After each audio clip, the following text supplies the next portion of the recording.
All right, Larry Krueger here from the Pig and a Pickle Crew Show with a little 49er video as we react to Kyle Shanahan's Friday press conference with all the details coming out after the game. We'll talk about it coming up next. But first, we're brought to you by Pig and a Pickle, the best barbecue in all of Northern California. Check them out. They're in Emeryville. They're in Corte Madera. They're open 7 days a week from 11 a.m. till 8 p.m. or until they run out. Go say hi to Damon and Mary. Get some brisket. Tell them Krug sent you. And 49er football this season on the Krug Show is presented by Sleeper, the fastest growing fantasy platform in the world. It's a one-stop shop. You get blazing fast news, real-time stats, group chat, season-long leagues, and of course, Sleeper picks for daily fantasy. Use promo code Larry. Sleeper will match your first deposit up to $100. Links in the description. Terms and conditions do apply. All right, let's talk a little bit about Kyle Shanahan. He had his press conference after the game just moments ago, and there were a number of interesting revelations in the game. Obviously, 49ers are feeling good. They're 4-1. They've got a few days off, but they got some bad news in this game. Alfred Collins, the big defensive tackle, has a knee sprain, and he's listed as day-to-day. Collins had the forced fumble recovery on Kyron Williams on the goal line. It was the play of the year for the 49ers defense. Great play by Collins, and he does have a knee sprain. So he's listed as day-to-day. His status for Tampa Bay still very much up in the air. Also, and as far as, the 49ers, Alfred Collins is a big body in the middle, right? He means a lot to their defensive line. They also, Kalia Davis had an injury in this game. So West has got a thumb fracture that, he's trying to heal from. Kalia Davis is going to have a play with a club on his broken hand, I believe. So they're going to need all hands on deck up front, and we'll see if Alfred Collins can go against Tampa. But Collins, Kalia Davis, Jordan Elliott, CJ West, those are their interior players. They sometimes play Gross Matos inside, but they're playing him more outside now that Nick Bosa is hurt. So that was the first revelation of the day, is that big Alfred Collins may have to miss some time. We'll see. But no word that he'll miss time, but he's got a knee sprain. He's day-to-day. Now, Shanahan also said that Niners corner Upton Stout, number 20, he's got an ankle sprain, and he's listed as day-to-day, but it's a low ankle sprain. It's not a high ankle sprain, so something tells me he'll be ready when the Niners reconvene for week 6.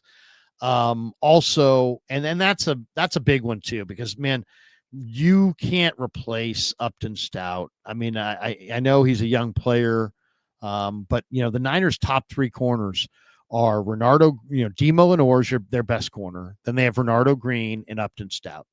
And those 3 guys, I think, are good enough to match up with almost anybody's wide receiver core.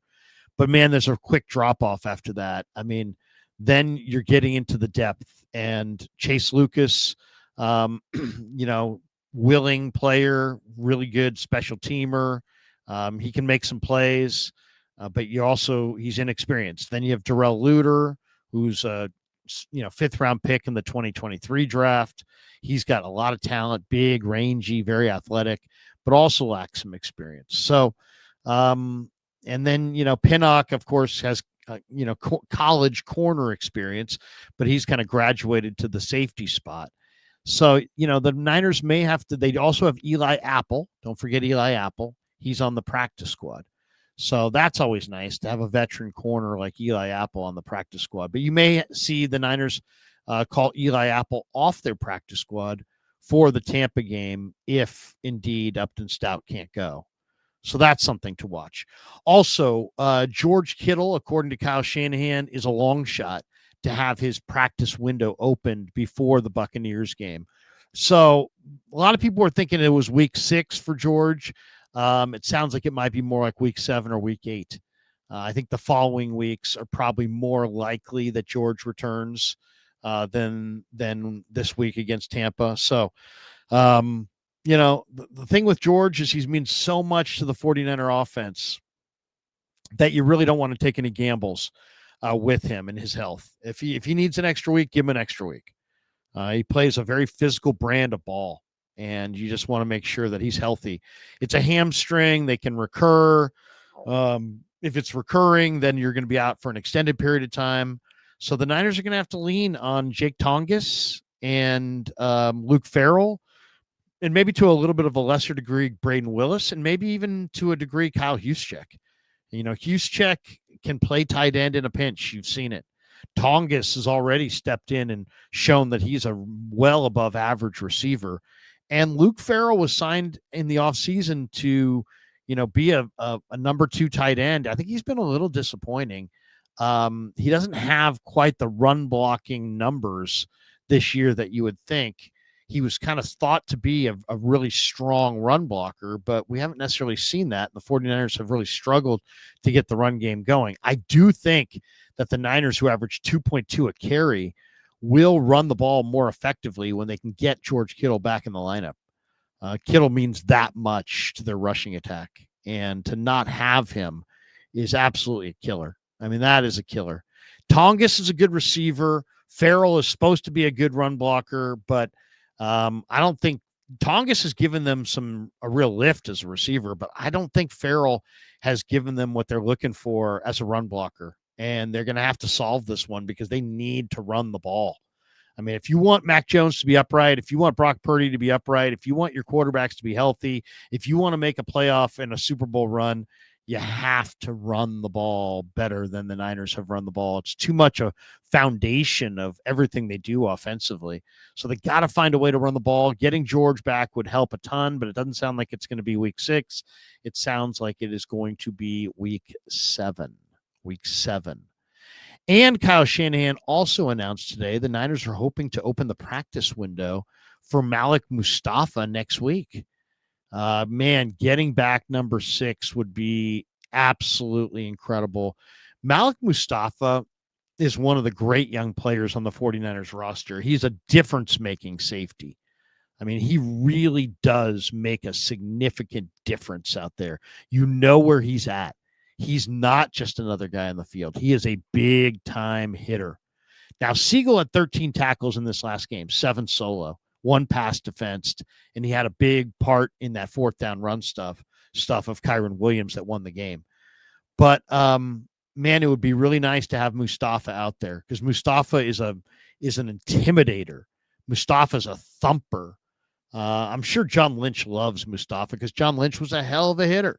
And Malik Mustafa is also a hell of a hitter. So, man, anytime you can get any of your best players back on the field, that is a major positive for sure.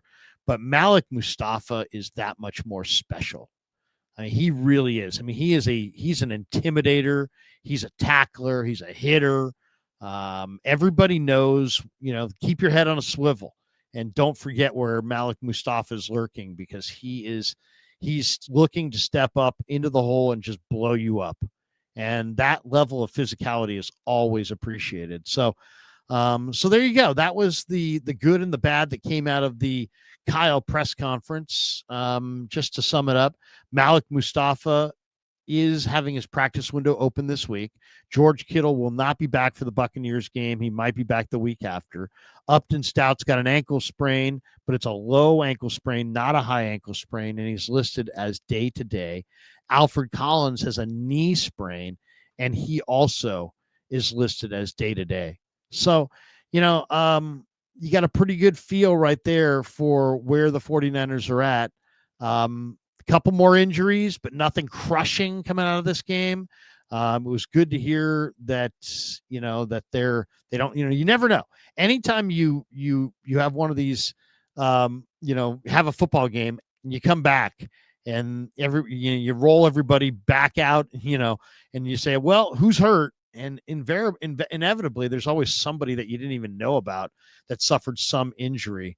But for the most part, they escaped a very physical game against the Rams in one piece, and it was good to hear. So what a bounce back game for Kendrick Bourne. He was fantastic. What a performance by Mac Jones. He was fantastic. And you just heard some of the injury updates from the Kyle Shanahan presser. All right, thanks to Pig and a Pickle and Sleeper for sponsoring this video. Thanks to all of you guys for supporting The Krug Show on YouTube.